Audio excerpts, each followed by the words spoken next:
pusing sendiri mikirin utang. Enak aja, lihat nih. Uangku itu banyak sekali. Mana ini? Terus kalau gitu abis diputusin doi, Siapa? Aku nggak punya pacar. terus kenapa? Gini loh, aku kan semester depan itu KL. Tapi aku bingung KL di mana. Jadi galau kan. Walah. Temen kosku semester lalu itu magang di Dinas Pertanian Jawa Tengah. Katanya programnya macem-macem. Jadi nanti kamu bisa banyak belajar di sana tuh. Oh ya? Aku sih sebenarnya pengen belajar lebih dalam gitu kan tentang KWT. Ada juga nggak ya? Kalau itu mending kamu tanya staf di sana aja deh. Kebetulan kuliah kemarin kampusku tuh ngundang beliau jadi pembicara. Ini aku kasih kontaknya aja ya. Kata beliau sih kita bisa chat kapan aja kalau kita mau tanya-tanya tentang dinas pertanian. Udah masuk belum? Oh, udah nih. Wah, makasih banyak ya Jeng ya. Aku cari dulu ya. Lah, aku ditinggal.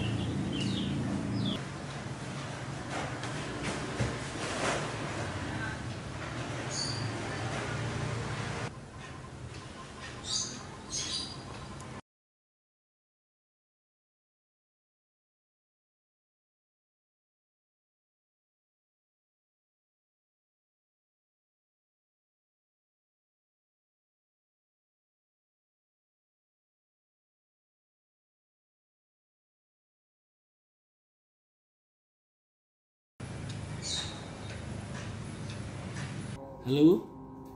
Oh iya, gini biar lebih jelas kita via Google Meet aja ya. Oke.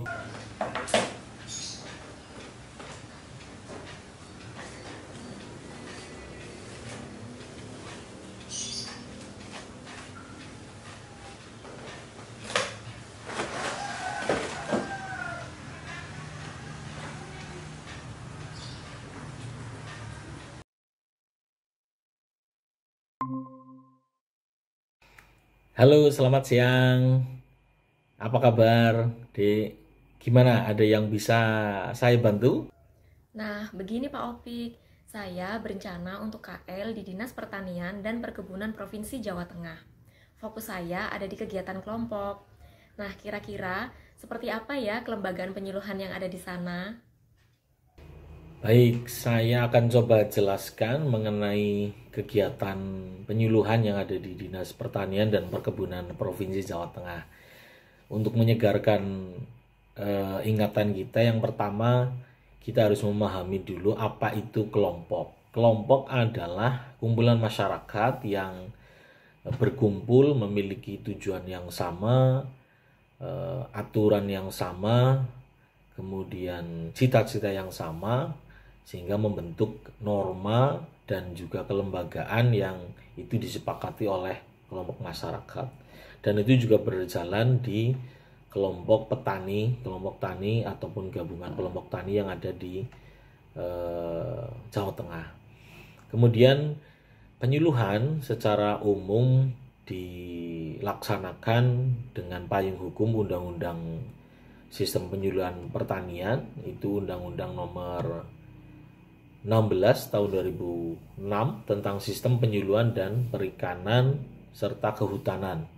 Di situ secara gamblang disampaikan mengenai organisasi-organisasi penyuluhan yang itu dilaksanakan baik dari tingkat pusat, kementerian, sampai di tingkat daerah, bahkan di tingkat kecamatan yang disebut Balai Penyuluhan Pertanian Kecamatan.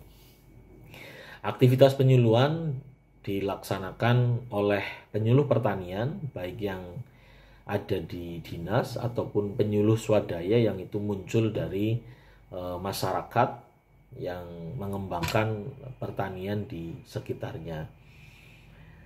Aktivitas penyuluhan kita dorong agar kelompok-kelompok tani ini terbagi dalam berbagai kelas, baik itu ada kelas pertama, madya, dan juga utama.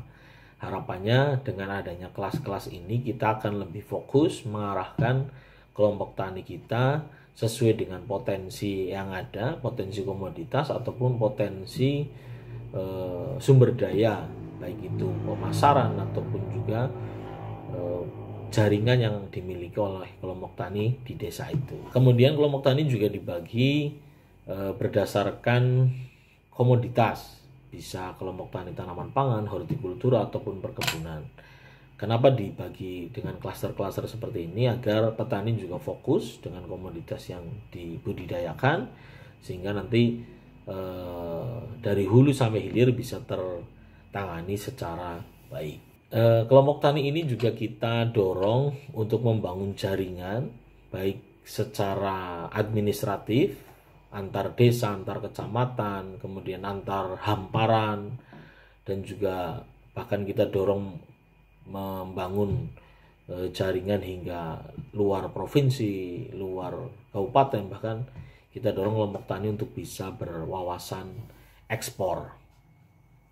Kegiatan penyuluhan di Dinas Pertanian Provinsi mulai tahun 2020 dikenal dengan program Kostra Tani, yang itu merupakan program nasional yang memiliki tujuan bahwa penyuluhan merupakan jantungnya aktivitas pertanian di petani.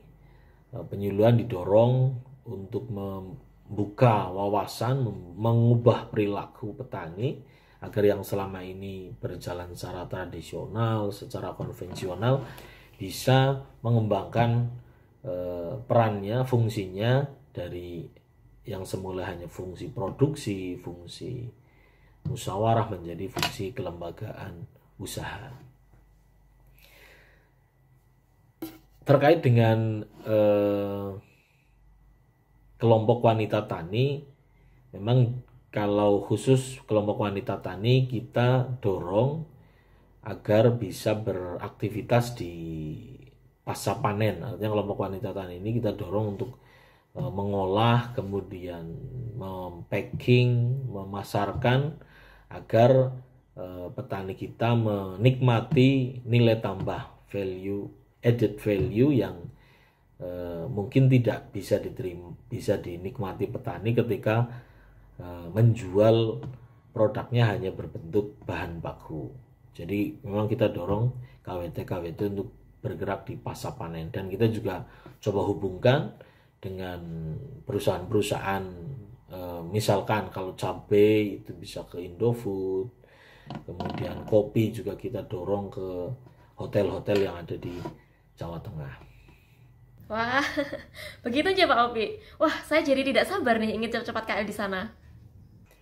Baik, terima kasih. Kita tunggu kedatangannya di Dinas Pertanian dan Perkebunan Provinsi Jawa Tengah. Semangat, Dek.